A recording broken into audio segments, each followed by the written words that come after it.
Hello everyone, in today's video I decided I would be addressing the excuse that non-vegans like to make a lot, which is what about human rights?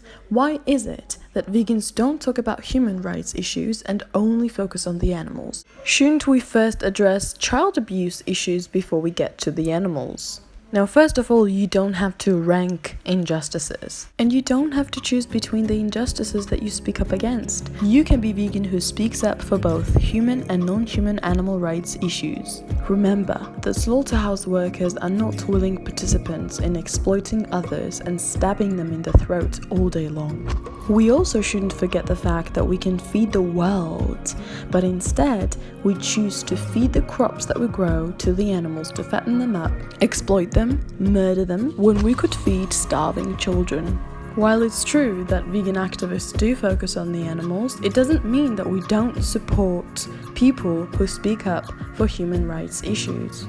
Keep in mind that most human rights activists are not vegan, therefore they support animal exploitation and suffering, while most vegans do support human rights activists and what they're doing as well. Mentioning other injustices when we're talking about animal rights is simply irrelevant, and it certainly can't justify the animal suffering that you pay for.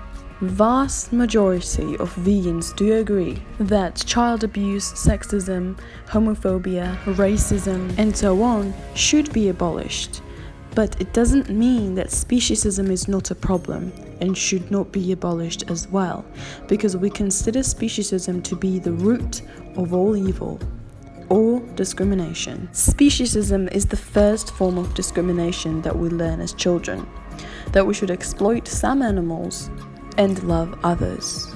And I know that it's not just our fault, since we live in a society where animal exploitation is the norm, but we have the opportunity to change, and we should, for the animals.